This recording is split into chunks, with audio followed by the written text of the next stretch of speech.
Raccoon City. A place crafted almost entirely from pre-rendered images. Fixed angles, interrupted streets, small slivers of a city, only visible one piece at a time. But out of that limited set of frames was built one of horror's most iconic locations. A city people still want to return to, even decades later. A city that feels larger in memory than many game worlds 10 times its size, which only makes the question more interesting, because Raccoon City isn't a continuous open world. You cannot stand above it and see it all at once. You have to rebuild it, piece by piece, almost like a box of surviving photographs. And that changes the way it can be analysed. Every angle is deliberate, every composition is chosen, every street corner, back alley, storefront, and civic building has to earn its place.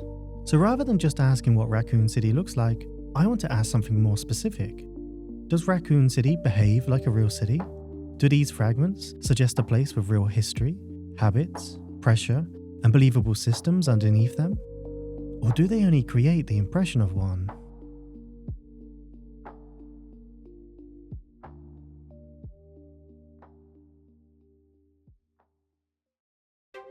The first thing Raccoon City tells you is simple. It's been used. It's not polished, standardized, or cleaned into one neat visual language. It feels dense, overfilled, and slightly improvised, as if different parts of it were built, repaired, and adapted at different times, then left to coexist. This is seen straight away in streets like this one. At first glance, it's just a narrow side route, but look a little closer, and it starts behaving like a real piece of a city, not just a convenient horror backdrop. The buildings don't line up into one tidy frontage. They crowd each other. On one side, there's a rounded commercial face with projecting signage and a brighter, more public presence. On the other, the architecture feels heavier and more practical. Above them, fire escapes cut across the upper levels. Windows are barred. External stairs and railings break up the street level. The route bends around parked vehicles, stacked pallets, bins, and loose clutter, as if the buildings claimed the space they needed first and the street had to make do with whatever remained. It feels accumulated rather than planned. Even the materials resist any tidy sense of unity. Brick changes across facades, surfaces shift, and lighting shifts with it. Decorative lighting fixtures sit not too far away from functional ones, and the streets carry the look of somewhere maintained in patches rather than according to one stable standard. This stretch alone contains at least 5 different types of brickwork. But just like real cities, this isn't inconsistency. It's amassed over time. Streets look like they inherited old decisions and carried on. One repair here, one alteration there, a new fixture added because it was needed, a surface patched because replacing the whole thing was never going to happen. The city drags its past forward and doesn't attempt to cover it up. Raccoon City's clutter is the same. Walls collect information. Posters overlap. Notices compete for space. Public-facing surfaces don't stay clean for long. They gather warnings, advertisements, corrections, little traces of a city constantly speaking back to the people moving through it. One of the clearest examples comes in the alley behind Blackjack Bar. At first glance, it's nothing special. Simply a narrow leftover passage behind a business. The sort of route most players hurry through because the nature of the game teaches you to see it as danger first. But the images are doing far more than that. There's signage laying out restrictions on alcohol consumption at certain times. It's a small detail, but it changes the whole environment. A sign like this only exists because of repeated use of the space required a response. It's a simple and practical little correction. A rule pinned onto the city, after the city had already developed a habit. And this sign is repeated on another nearby wall, but this one has graffiti sprayed over it, the residents making their opinion known. It's a nice touch, and because it's behind a bar, the whole thing makes sense. Nearby, the alley opens out just enough to reveal even more. A child's drawing on the ground, a scooter against the wall, a watering can tucked among stored objects, even a flower sketched onto a bin. None of that helps the player navigate, and it doesn't push the story forwards either. It's there because it's hinting that this route is something more. It's its overflow, a back-of-house scene that's been casually absorbed into the life around it. Part service corridor, part spillover zone, part temporary neighborhood space. The kind of awkward leftover area real cities usually produce out of necessity rather than pride. That's what makes Raccoon City feel convincing. The alley is decorated with things that make it socially legible. You can picture how it was used, who cut through it, who left things there, and how the city pushed back in small, ordinary ways. These details imply behavior. This kind of logic shows up all over the city too. Side routes expose the practical backs of buildings through fire escapes, service access, stacked materials, and narrow walking space. Streets tied in around bins, barriers, and delivery clutter. Public-facing areas sit only a few meters away from places that feel semi-private, improvised, and slightly neglected. Raccoon City understands that believable urban texture doesn't only live in landmarks or carefully framed hero shots. It lives in the leftovers, the seams, the parts of the city nobody was ever meant to admire too closely. Place those seams beside the city's cleaner edges, and the contrast gets even stronger. Buildings like City Hall present themselves differently. Their architecture is more controlled, more ceremonial, more conscious of being seen. Step just beyond that presentation though, and the surface changes quickly. Service access returns, utility pushes back in. The city stops performing itself and starts exposing how it actually works. Real cities do separate image from function, but never perfectly. They give certain buildings dignity, polish, and symbolic weight. Then, just a few meters away, the backside reappears. The practical mess that keeps the polished front alive. Raccoon City understands that relationship well. It lets important buildings keep their public face, but it never sanitizes the surrounding space so heavily that the place stops feeling ordinary. The mess stays nearby. The machinery stays visible. The leftovers never quite disappear. So before law, maps, or history, the city is already telling you something essential. People live here. This is their home. So, the city feels lived in. But why does it also look like it's been built in layers rather than planned neatly from the start? As far as the series presents it, the answer is umbrella. Again and again. Raccoon City is described as a place that used to be smaller, then expanded rapidly as Umbrella embedded itself into the area. Labeled as a previously small Midwestern town, growing into a city of around 100,000 people, Umbrella's factories and related businesses driving much of that growth, with roughly 3 in 10 residents tied to the company in some way. Accelerated growth like that leaves marks. They're not elegant or evenly distributed, but these are the sort of marks a city picks up when demand outruns coherence, and older infrastructure has to start carrying more than it was ever built for. You can feel that pressure all over Raccoon City. Street widths vary. Paving changes from one stretch to the next. Boundaries between pavements and road aren't always neat. Some routes feel older and tighter than others. The city never settles into one stable standard because it doesn't feel like it was ever allowed to stabilize in the first place. You can still feel the smaller town underneath it. Raccoon City doesn't feel like a city that was designed to be exactly what it is now. It feels like a place that became something larger than itself, and then had to keep adapting, without ever really getting the chance to start fresh. The clearest example is one of the city's most obvious quirks: the Raccoon City Police Department. Even without extra law, the building looks strange for its role. It's too grand, too symmetrical, and ceremonial. It doesn't look like a police station purpose-built to meet a growing city's needs. It feels like a building meant to be central, visible, and admired, which is exactly why the later explanation works so well. In Resident Evil Outbreak File No. 2, Marvin notes that the station was originally an art museum, bought cheaply by the RPD in the late 1980s because of its central location and ample parking. This not only fits Chief Iron's art obsession perfectly, but it also fits Raccoon City itself. But it's not law to explain away an exaggerated horror location, because real cities do this all the time.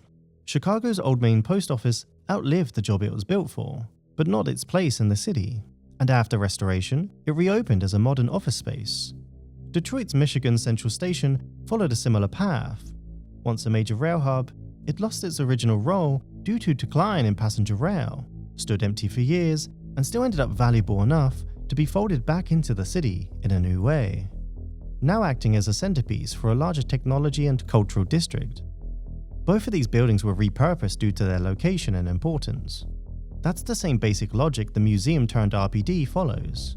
A central, prestigious building doesn't stop mattering just because its original purpose disappears. If anything, its location in history makes it more useful. So a former museum becoming a police station explains the RPD's architecture as well as the kind of city Raccoon City had become.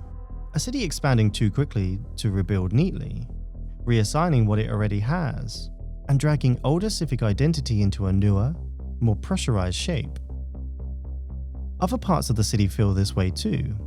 The mixed materials, the awkward transitions, the tight local streets being asked to support more than they probably should, the formal frontages backed by cramped service seams, the sense that older layers are still visible beneath the newer demands. Raccoon City doesn't feel like it was master planned as one coherent urban environment. It feels more like a city negotiated and shaped to fit the incoming demand. Different parts of the place seem to belong to different phases of growth, different standards of upkeep, even slightly different ambitions. Some streets still carry the closer grain of a smaller town, other spaces push towards something bigger, busier, and more institutional.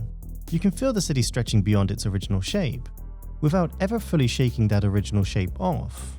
Umbrella is a huge part of why that works. Not just because the law says so, because the city looks like something a powerful outside force acted upon. Umbrella doesn't simply sit inside Raccoon City as a corporate tenant either. It's more like a pressure exerted on the whole place, expanding it, twisting it, pulling it into a larger economic and civic role than its earlier form was built to handle. So by now, Raccoon City has already shown two things. It feels lived in, and it feels pushed to its limits. The next logical step is to see whether those fragments give you enough information to sort the city in your head, because detail and history can only get you so far. But Raccoon City is surprisingly good at this. A believable city needs more than density and background texture. You need to be able to tell where you are, what kind of district you're standing in, and how one part of the place relates to another. And in a city built from fixed backgrounds, it almost has to work that way. A single screen doesn't get long. It has to orient the player quickly, carve out an identity, and suggest how this area belongs to the larger whole without ever showing too much at once. So the city learns to speak in districts. Downtown. Around 3 Points Junction and the City Hall side, Raccoon City starts feeling like a civic commercial knot. The City Hall gate gives one direction a different weight before you even move through it, and the approach has the feel of a public threshold rather than an ordinary side path. What sits around it reinforces that.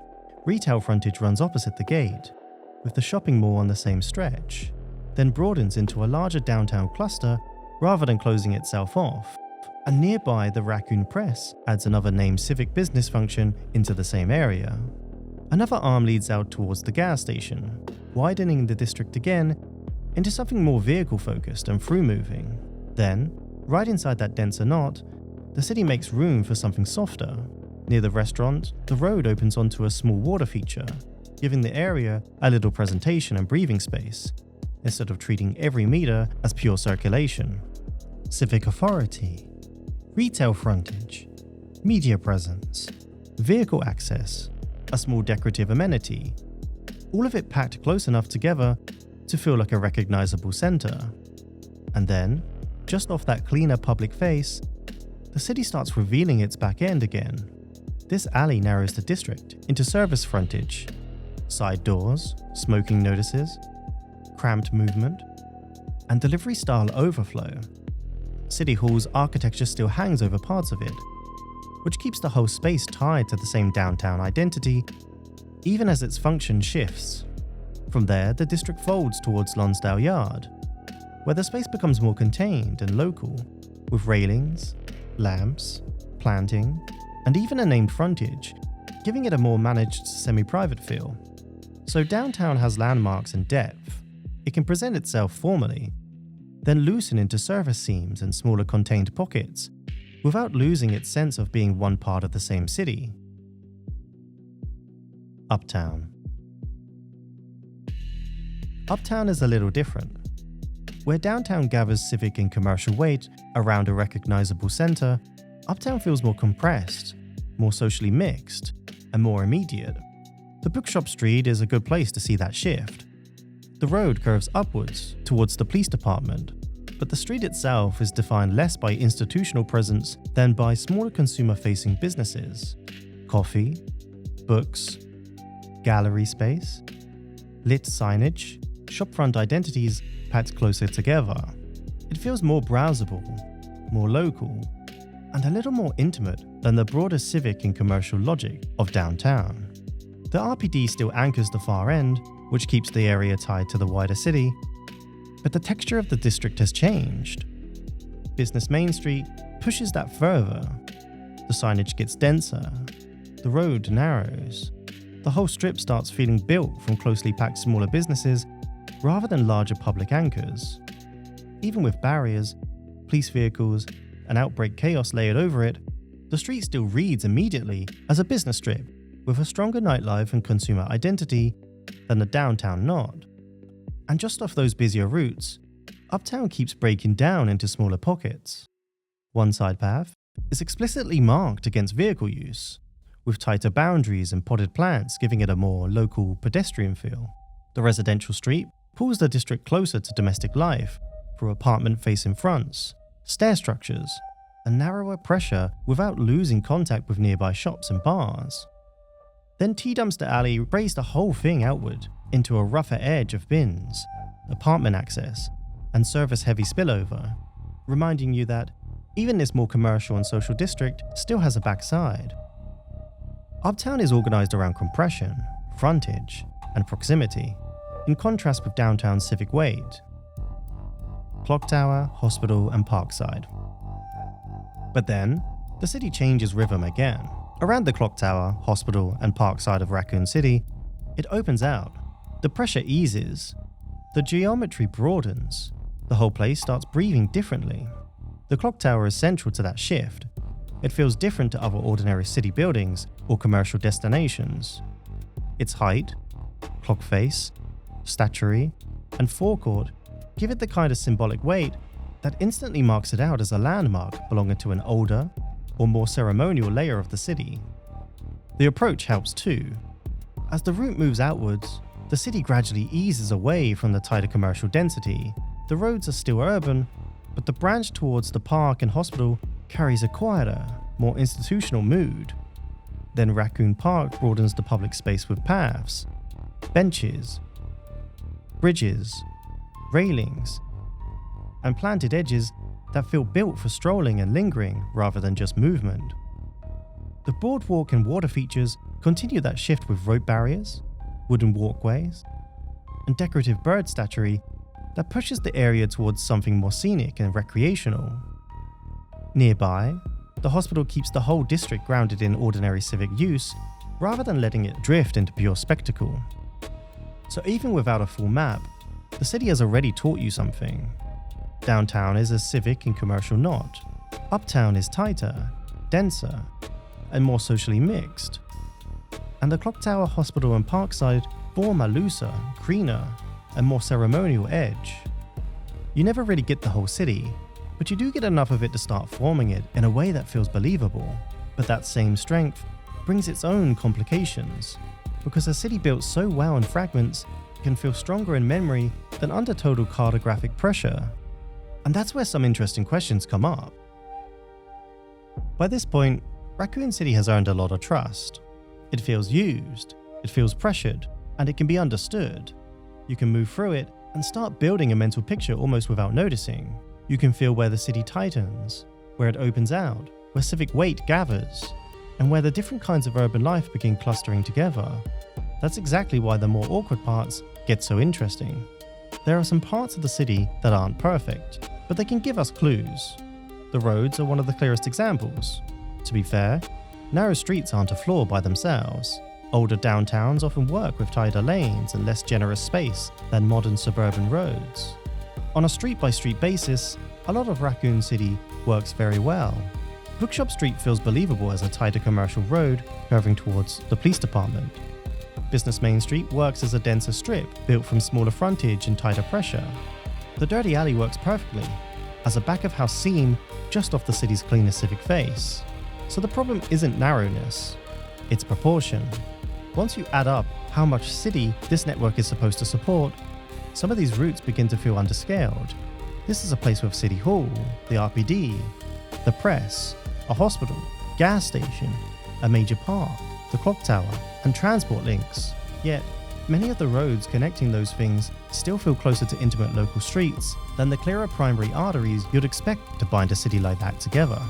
The City Hall road stays fairly tight, even while carrying civic and retail weight.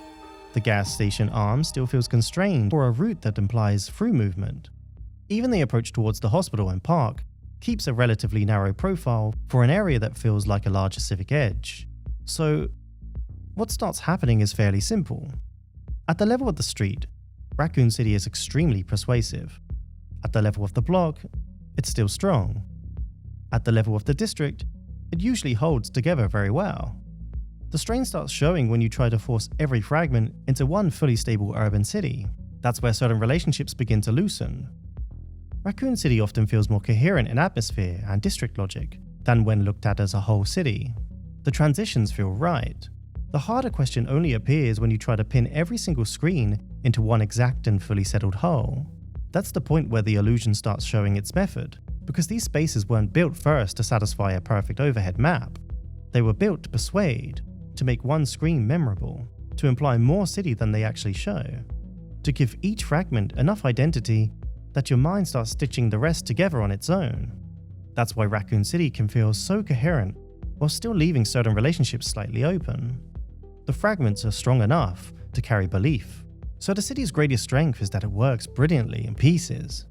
Its greatest limitation is that it has to. But is this method convincing enough to form a city that works? I think yes, it does.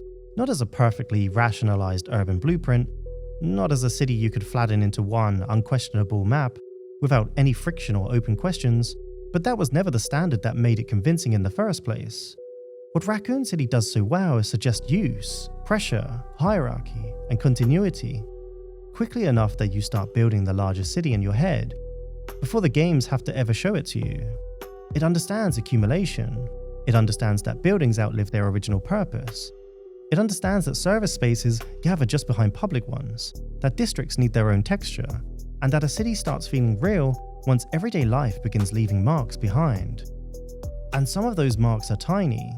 A child's drawing in a service alley behind the blackjack bar, a scooter against a wall, a posted rule about drinking in the wrong place at the wrong time, a little decorative water feature opening up beside a restaurant and theatre, a cable car line hinting at movement beyond the streets you can actually walk, peeling paint on a rusted fire escape or lamppost. None of those details can carry the whole city alone, but together they give it habits, residue, a sense that people were here before the catastrophe and would still be here if the game had arrived on a quieter day. And that's what makes it such an achievement, because this city is built from so little. A limited number of fixed images, broken routes, interrupted views, streets you can only partly traverse, corners you remember more clearly than you can map, and somehow, out of those constraints, was created a place that still feels larger than itself, with districts, history, civic pride, commercial clutter, service seams, public leisure, and visible strain. That's why Raccoon City has lasted in the imagination. Because it behaves convincingly often enough, and in a lot of the right ways, that the mind finishes building the rest. So how good of a city is it? As a perfectly rationalized urban plan, it has its weaknesses. As a believable, memorable, and deeply evocative city, it's as good as it gets. And as a piece of environmental design, built out of fragments that still manage to suggest a bigger picture, it's a masterpiece.